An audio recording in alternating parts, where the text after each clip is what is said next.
अब आगे सॉल्व करते हैं, उदाहरण नंबर 4 को सॉल्व करते हैं। उदाहरण नंबर 4 में यह प्रश्न दिया हुआ है, मैं लिख दिया हूँ क्योंकि प्रश्न यहाँ पे लिखा नहीं था। तो उदाहरण 4 में वर्गमूल 3 को संख्या रेखा पर निरूपित करना हमें करना है। तो इससे पहले उदाहरण 3 में संख्या रेखा पर आपने वर्गमूल 2, वर्गमूल 3, वर्गमूल 5 इन सभी को संख्या रेखा पर निरूपित करना आप सीख चुके हैं।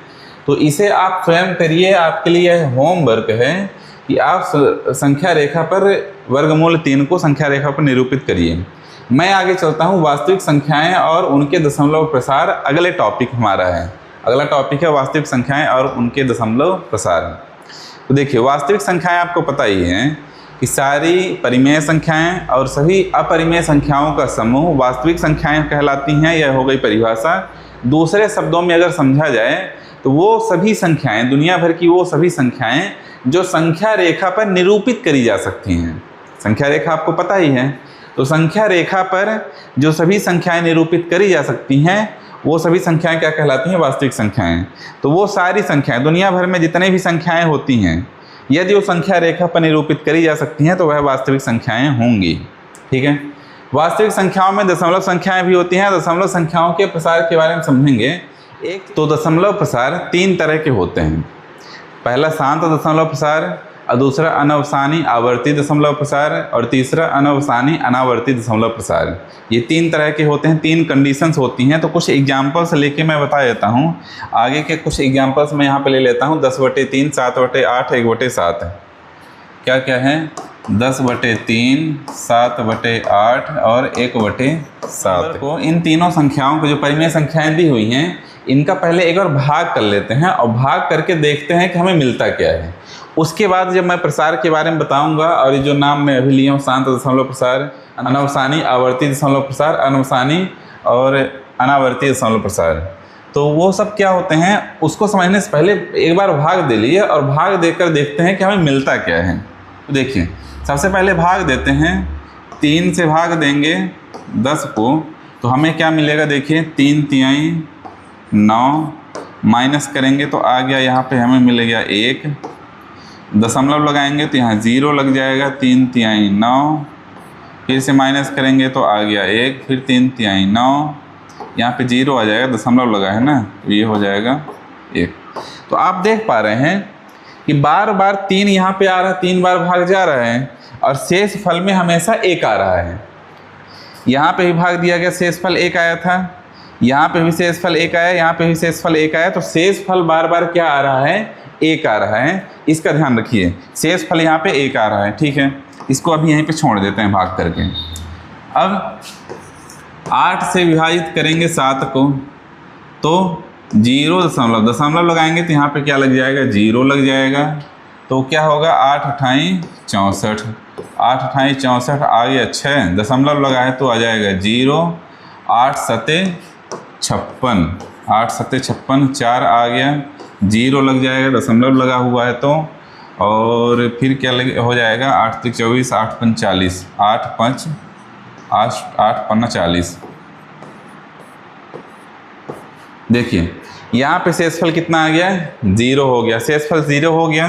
ठीक है, इसको भी अभी यहाँ पे रहने देते हैं।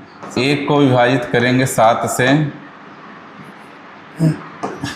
7 से विभाजित करेंगे तो 0 दशमलव, भाग आते तो करते तो आपसे आता ही होगा। 0 दशमलव लगाएंगे तो यहाँ पे आ जाएगा 0। ठीक है, 0 आ गया। 7 एकम 7 कितना आ गया? 3 आ गया। 0 लग जाएगा क्योंकि दशमलव लगा हुआ है। 7 चौक 28 कितना आ गया? 2। फिर से 0 लगाएंगे, 7 दूनी 14 कितना आ गया? 6 आ गया। 0 लग जाएगा क्योंकि दशमलव लगा हुआ है। फिर 7 8 56, 7 8 56 कितना आ गया? 4 आ गया। फिर से 0 लगाएंगे तो कितना हो जाएगा? 7 पन्ना 35, 7 पन्ना 35 कितना आ गया? 5 आ गया। ठीक है, इसमें भी 0 लग जाएगा। फिर 7 सता 49, 7 सता 49 माइनस करेंगे तो यहाँ पे आ गया 1। अब यहाँ पे रुक जाइए, समझिए अब थोड़ा सा। शुरू में हमने जब भाग स्टार्ट किया था, भाग की जब शुरुआत की थी, तो 1 को विभाजित किया जा रहा था 7 से। स्टार्ट यहीं से किया गया है, 7 से 1 को विभाजित किया जा रहा है। अब लास्ट में देखिए शेषफल कितना आ गया है? 1 आ गया है। शेषफल कितना आ गया है, 1 आ गया है। इसका मतलब क्या हुआ कि इस 1 को फिर से हमें 7 से विभाजित करना पड़ेगा। इस 1 को फिर से हमें 7 से विभाजित करना पड़ेगा, और 7 से विभाजित करेंगे तो पुनः जो संख्याएं यहाँ पे आई हुई हैं 1 4 2 8 5 7, ये संख्याएं पुनः आएंगी, और ये संख्याएं आने के बाद फिर से हमारा शेषफल क्या आ जाएगा, 1 आ जाएगा। फिर से 7 से विभाजित करेंगे। आप समझ पा रहे हैं? तो यह क्रम चलता जाएगा। यह क्रम क्या होगा, चलता जाएगा। शुरुआत हमने क्या की थी, 1 को विभाजित किया 7 से, 1 को 7 से विभाजित किया, इतनी संख्याएं आने के बाद, इतने अंक आने के बाद पुनः लास्ट में हमें मिल गया है 1। इसका मतलब क्या हुआ कि ये संख्याएं फिर से रिपीट होंगी। ये संख्याएं फिर से रिपीट होंगी। कौन सी संख्याएं? ये 1 4 2 8 5 7। समझ पा रहे हैं आप? ये जो संख्याएं हैं 0.1 4 2 8 5 7, यह फिर से रिपीट होगा क्योंकि 1 आ गया है, और 1 को विभाजित करेंगे 7 से तो फिर से ये संख्याएं आएंगी। अब तीनों भाग समझ में आ चुके हैं, तीनों भाग करे जा चुके हैं। अब ध्यान से समझिएगा क्या क्या हमें मिला है। यहाँ पे जब 3 से विभाजित कर रहे थे 10 से, तो बार बार ये 3 आ रहा था, और आगे 3 आता जाएगा, बार बार 3 आता जाएगा, क्योंकि 1 आ गया, फिर से 0 रखेंगे, 3 तिहाई 9, फिर से 1 आएगा, फिर से 3 तिहाई 9, यानी 3 यहाँ पे रिपीट हो रहा है, 3 रिपीट हो रहा है। दूसरे केस में अगर देखा जाए तो शेषफल हमारा क्या आ गया, 0 आ गया, शेषफल 0 आ गया। तीसरे केस में देखा जाए तो इतनी संख्याएं रिपीट हो रही हैं, इसमें सिर्फ 1 अंक रिपीट हो रहा था, सिर्फ और सिर्फ 3, लेकिन इसमें 1 4 2 8 5 7 ये दशमलव के बाद है, इसलिए मैं एक एक करके नंबर डिजिट बोल रहा हूँ। ये जो पूरी संख्या है यह फिर से रिपीट होगी, बार बार यह रिपीट होंगी। तो इससे आप क्या समझ पा रहे हैं, इससे आप क्या समझ पा रहे हैं कि 2 केस में शेषफल 0 नहीं होता है और 1 केस में शेषफल 0 हो जाता है। तो जिसमें 0 हो गया, जिसमें भाग देने पर अगर भागफल 0 हो जाए, शेषफल 0 हो जाए, भाग देने पर शेषफल 0 हो जाए, तो उसे क्या बोला जाता है, शांत दशमलव। इसे क्या बोला जाता है, शांत दशमलव, शांत दशमलव प्रसार। ठीक है, यह हो गया पहला केस, यह पहला केस हो गया, शांत दशमलव प्रसार हो गया। दूसरा, जिसमें शेषफल 0 नहीं होता है लेकिन भागफल में जो अंक आते हैं, जो संख्याएं होती हैं वह रिपीट होती हैं। इसमें भी रिपीट हो रही हैं, इसमें भी रिपीट हो रही हैं, इसमें 3 रिपीट हो रहा है और इसमें ये पूरी संख्या रिपीट हो रही है। समझ पा रहे हैं कैसे रिपीट हो रही है, मैं बता चुका हूँ। तो शांत दशमलव प्रसार पहला केस जिसमें शेषफल 0 हो जाए, और दूसरा केस क्या है, जब शेषफल 0 ना आए, बार बार संख्याएं आती जाएं, तो ऐसे क्या बोला है, इसे क्या बोला जाता है, अनवसानी, अनवसानी आवर्ती, अनवसानी आवर्ती। अनवसानी की जगह पे अशांत भी आप बोल सकते हैं, क्योंकि यहाँ पे शांत नहीं हो रहा है, जो शेषफल है शांत नहीं हो रहा है, रिपीट हो रहा है, तो अशांत आवर्ती दशमलव प्रसार ही बोल सकते हैं, अनवसानी आवर्ती दशमलव प्रसार।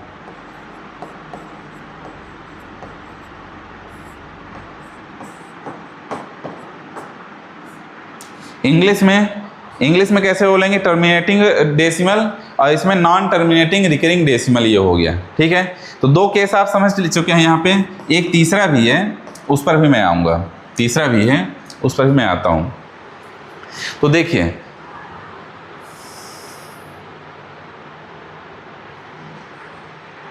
तीसरा नंबर जो होता है, तीसरा नंबर थर्ड नंबर जो होता है उसको बोला जाता है अनवसानी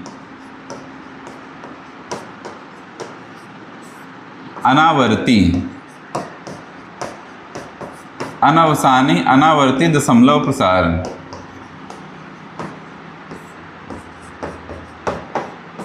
अनवसानी अनावर्ती दशमलव प्रसार। इसमें क्या होता है, जो दशमलव के बाद की जो अंक हैं, दशमलव के बाद के जो अंक हैं वह रिपीट नहीं होते हैं, इसलिए अनवसानी अनावर्ती दशमलव प्रसार होते हैं। इसके एग्जाम्पल कुछ मैं बता देता हूँ, आपके कुछ एग्जाम्पल्स बता देता हूँ। जैसे मान लीजिए कि √2 हो गया, √2 का जो मान होता है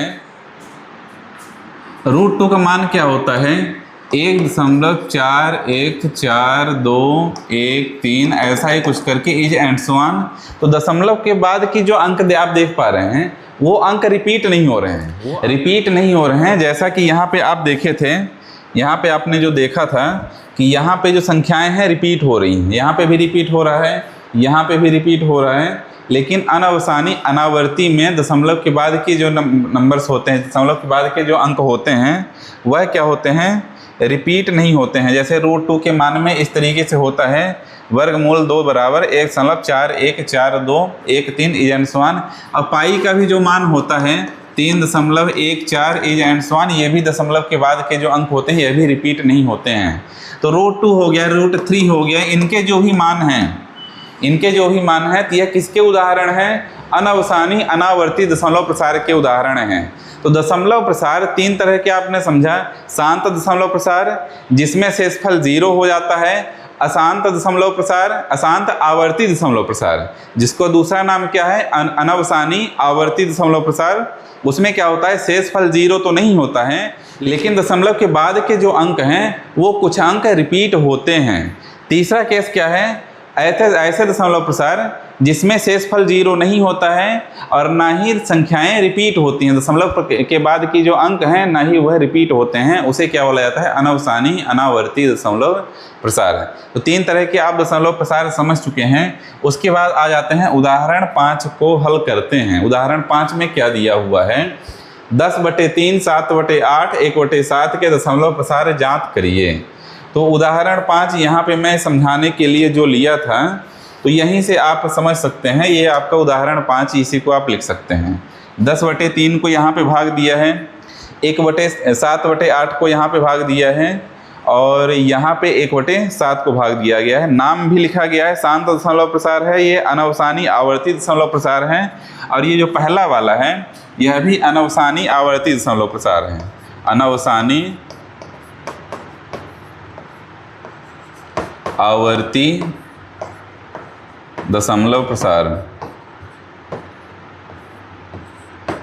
तो आपको करना कैसे है, कॉपी में जैसे अगर नोटबुक में आपको लिखनी है तो उदाहरण आपने सॉल्व किया पहले और उसके नीचे उत्तर लिख के दशमलव प्रसार के नाम लिख देंगे, यह कौन से दशमलव प्रसार हैं। चलिए, तो इसी के साथ उदाहरण 5 भी हो जाता है आपका पूरा।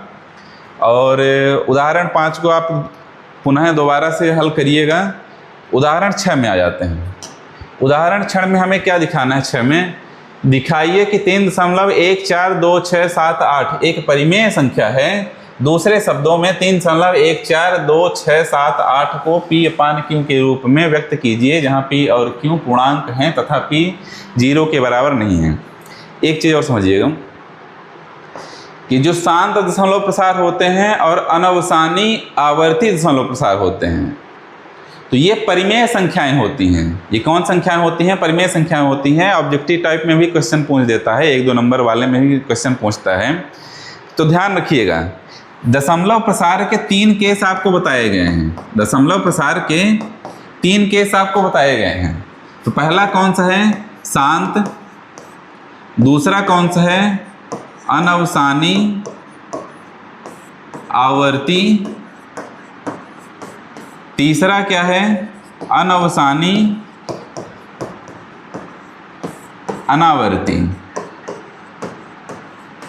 ठीक है, तो पहले और दूसरे के जो संख्याएं होती हैं, पहली और दूसरी जो संख्याएं होती हैं तो वह संख्याएं को क्या कर सकते हैं, परिमेय संख्या के रूप में हम लिख सकते हैं।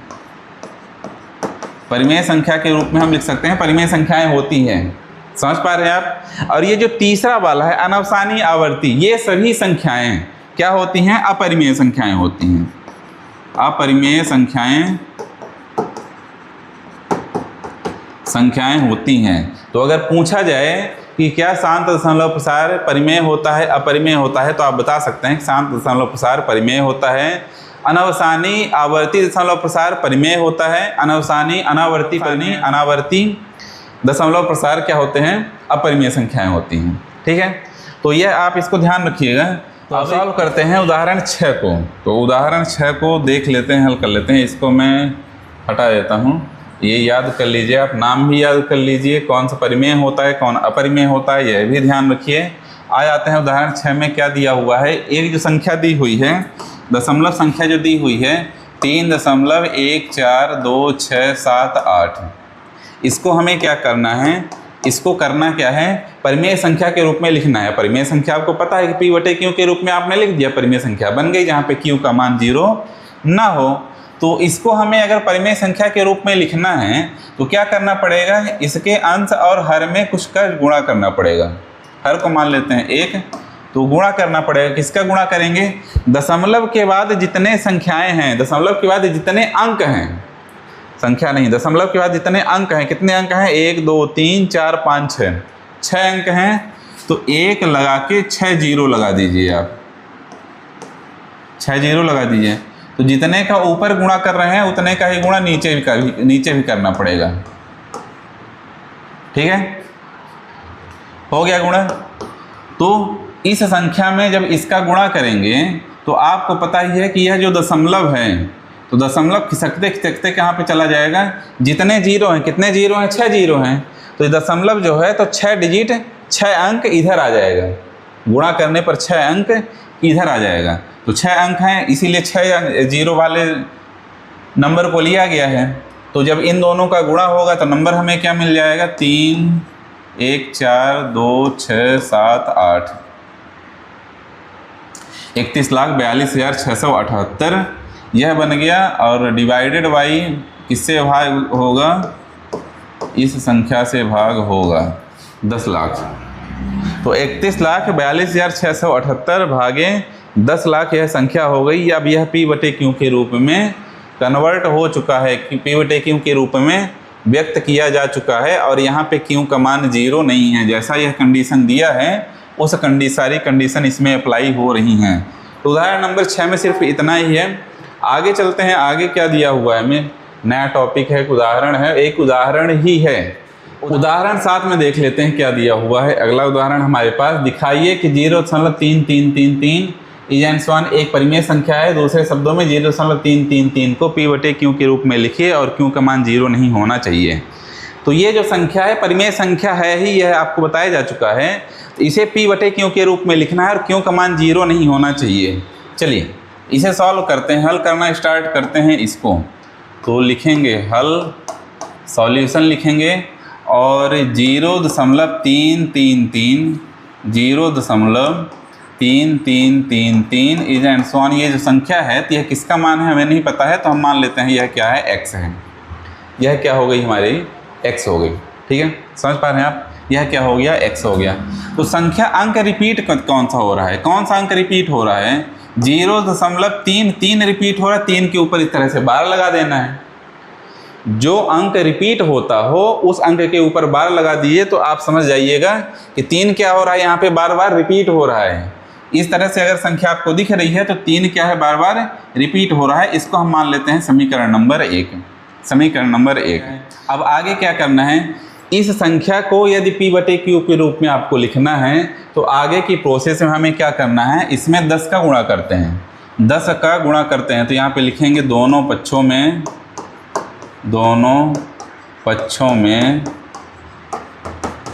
10 का गुणा करने पर, 10 का गुणा करने पर, अब देखिए 10 का भी गुणा कर सकते हैं, 100 का भी कर सकते हैं, 1000 का भी कर सकते हैं, 10,000 का भी कर सकते हैं। तो आगे आपको समझ में आएगा, धीरे से मैं समझाऊंगा कब 10 का करना है, कब 100 का करना है, कब 1000 का करना है, कब 10,000 करना है, कब इन संख्याओं का कब गुणा करना है, वह आगे आप समझेंगे। अभी देखिए दोनों पक्षों में 10 का गुणा करते हैं। 10 का गुणा करेंगे तो x में 10 का गुणा करेंगे तो हो जाएगा 10x बराबर 0.3 का बार में 10 का गुणा करेंगे यहाँ पे इस तरीके से। ठीक है, तो यह हो जाएगा 10x बराबर दशमलव का, यहाँ पे जब गुणा करेंगे दशमलव के गुणा में आपको यह नियम पता ही होगा कि इसमें कितने जीरो हैं, 1 जीरो है। तो इसका मतलब ये दशमलव है तो 1 अंक यहाँ पे आएगा, यानी 3 के बाद लग जाएगा दशमलव। कहाँ पे लग जाएगा, 3 के बाद। तो 3 के बाद, अब 3 के बाद इधर भी बहुत सारे नंबर 3 हैं ही, तो 3 के बाद 3 लग जाएगा, 3.3 बार।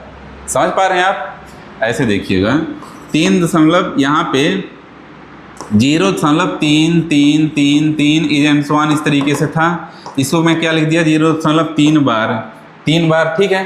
तो जब इसमें हम 10 का गुणा करेंगे, 10 का गुणा करेंगे तो ये दशमलव हट के यहाँ पे आ जाएगा, तो 3.333 इस तरह से लिखा रहेगा। तो ये जो 3 का बार है ये तो चेंज नहीं होगा, यहाँ से हमने एक 3 को इधर ला दिया, 10 का गुणा यहाँ पे ऑलरेडी हो चुका है। तो जब हो चुका है तो आगे क्या करना है, ध्यान समझिएगा, आगे क्या करना है हमें, यह हो गया हमारा समीकरण नंबर 2। यह क्या हो गया, समीकरण नंबर 2, समीकरण नंबर 2 हो गया। अब क्या करना है, समीकरण 2 माइनस 1, समीकरण 2 माइनस 1। अब माइनस करने से पहले अब यहाँ पे समझिएगा कि कब 10 का करना है, कब 100 का करना है, कब 1000 का करना है गुणा। समीकरण 1 और 2 में दोनों में दशमलव के बाद की जो भी संख्याएं हैं, दशमलव के बाद के जो अंक हैं वो बराबर होने चाहिए, क्योंकि हमें दशमलव हटा के p बटे q के रूप में लिखना है। तो दशमलव हमें हटाना है, दशमलव क्या करना है, हमें हटाना है। तो दशमलव हटेगा कैसे, जब दशमलव के बाद के जो अंक हैं दोनों समीकरण में सेम हो। दशमलव के बाद के जो अंक हैं दोनों समीकरण में जब सेम रहेंगे, बराबर रहेंगे, तो जब माइनस करेंगे 2 माइनस 1 करेंगे, दशमलव के बाद के सभी से अंक माइनस हो जाएंगे और दशमलव के पहले के जो अंक रहेंगे वो माइनस होकर कुछ नंबर्स आ जाएंगे। तो देखिए 2 माइनस 1 करेंगे तो क्या मिलेगा, 10x माइनस एक्स हो जाएगा, इधर 10x माइनस एक्स।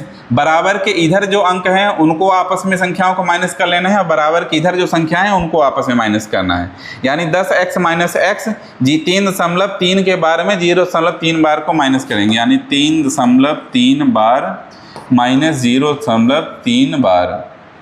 समझ पा रहे हैं, 10x माइनस एक्स कितना आ गया, 9x आ गया। 3.3 बार को 0.3 बार में माइनस करेंगे तो 3 माइनस 0 करेंगे तो आ जाएगा 3। 0.3 के बार को 0.3 के बार से माइनस करेंगे तो कितना आ जाएगा, 0 आ जाएगा। 0.0 मैं नहीं लगा रहा हूँ। तो यह हमें क्या मिल गया, x बराबर 3/9, 3/9। आगे क्या मिल जाएगा हमें संख्या, आगे यहाँ पे मिल जाएगी x बराबर 3 एकम 3, 3 तिहाई 9, x बराबर आ गया 1/3। ये जो संख्या आप देख पा रहे हैं p बटे q के रूप में है और q का मान 0 नहीं है। तो इस तरीके से p बटे q के रूप में व्यक्त किया जा चुका है और यह भी आप समझ चुके होंगे कि कब 10 का गुणा करना है, कब 100 का करना है। एक और भी एग्जाम्पल लेके मैं समझा देता हूँ आपको। उदाहरण 8 और 9 यहाँ पे आप लोगों को खुद करना है, यह उदाहरण खुद करना, यह होमवर्क के लिए मैं दे रहा हूँ आपको। समझा देता हूँ दोनों को, यह होमवर्क यहाँ पे लिखा हुआ है, दोनों आपके लिए होमवर्क है, खुद से सॉल्व करना है। और समझिए थोड़ा सा, दिखाइए कि 1.272727 रिपीट क्या हो रहा है, 27 रिपीट हो रहा है, 27 रिपीट हो रहा है। इसमें एक परिमेय संख्या है, दूसरे शब्दों में 1.272727 को p बटे q के रूप में व्यक्त कीजिए। तो 1.272727 जो संख्याएं हैं इसे p बटे q के रूप में हमें लिखना है। तो इसमें आप किसका गुणा करेंगे, किसका गुणा करेंगे, 10 का करेंगे कि 10 का गुणा 100 का गुणा करेंगे। तो आपको 100 का गुणा करना पड़ेगा। जब आप 100 का गुणा करेंगे तो ये दशमलव है तो यहाँ पे लग जाएगा, कहाँ पे लग जाएगा, यहाँ पे लगेगा। 10 का करेंगे तो यहाँ पे लगेगा।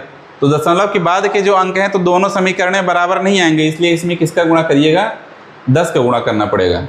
उदाहरण 9 में देखिए 0, यहाँ पे क्या है कि मैं बार बार इसलिए मैं बता रहा हूँ कि 10 का गुणा कब करना है, 100 का गुणा कब करना है, क्योंकि ज़्यादातर जो बच्चे होते हैं यहीं पे गलतियां करते हैं और क्वेश्चन सारा गलत कर देते हैं। तो उदाहरण 9 में देखिए 0.235353535 रिपीट हो रहा है, 3-5 क्या हो रहा है, रिपीट हो रहा है। तो इसमें किसका गुणा करना पड़ेगा, इसमें 2 3 5 ये यानी 100 का गुणा, 1000 का गुणा करेंगे। 1000 का गुणा करेंगे तो दोनों समीकरण में दशमलव के बाद के जो अंक हैं सारे अंक क्या होंगे, बराबर एक जैसे होंगे। तो माइनस करेंगे तो आपका क्या है, p बटे q के रूप में कन्वर्ट हो जाएगा, व्यक्त हो जाएगा। तो इस तरीके से आप उदाहरण 8 और 9 स्वयं से करिए। मैं चलता हूँ आगे, क्या टॉपिक नया है हमारे पास, नया टॉपिक नहीं है, हमें क्या है, उदाहरण 10। 1/7 और 2/7 के बीच एक अपरिमेय संख्या बतानी है हमें। ये दोनों परिमेय संख्या है, 1/7 भी परिमेय संख्या है, 2/7 भी परिमेय संख्या है और इसके बीच की एक अपरिमेय संख्या हमें बतानी है। तो देखिए कैसे करेंगे, हल करते हैं इसको। तो इसमें क्या है, 1/7 और 2/7 करते क्या हैं, पहले 1/7 को भाग दे लेते हैं, 1/7 को भाग दे लेते हैं। तो 1 को विभाजित करेंगे 7 से तो 0.0 लग जाएगा, 7 एकम 7, 3 आ गया 0 लग गया, 7 चौक 28, 2 आ गया 0 लग गया, 7 दूनी 14, 6 आ गया 0 लग गया, 7 अठे 56, 4 आ गया। अब आगे करने की ज़रूरत नहीं, इतने में ही हमारा काम हो जाएगा, इतने में ही काम हो जाएगा। ठीक है, तो अब देखिए इसको मैं यहाँ से इरेज करके दोबारा से यहाँ पे सॉल्व करता हूँ। देखिएगा,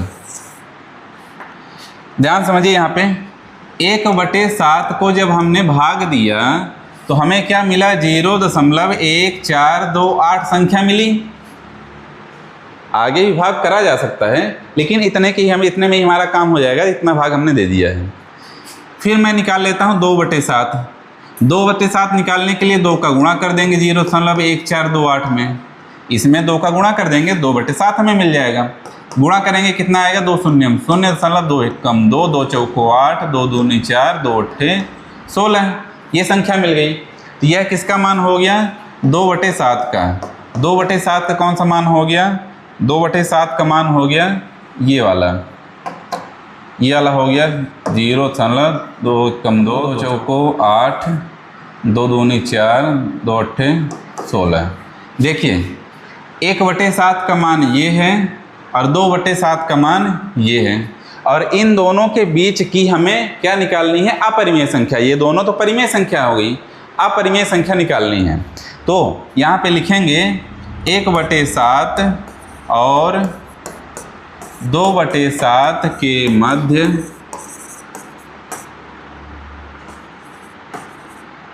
बहुत सारी अपरिमेय संख्याएं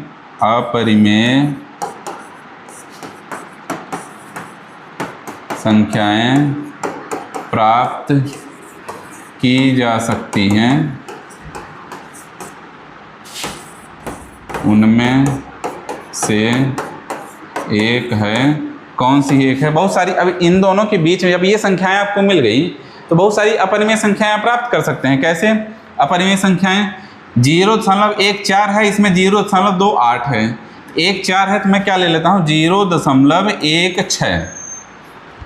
0.16 ये जो संख्या है तो 1/4 और 2/8 के बीच का है, 1/4 और 2/8 के बीच का है। अब आगे क्या करना है, 1/6 है तो 1/6/6, 1/6/6/6, 1/6/6/6, समझ पा रहे हैं, इज एंड सो ऑन। ये क्या हो गई, अपरिमेय संख्या हो गई।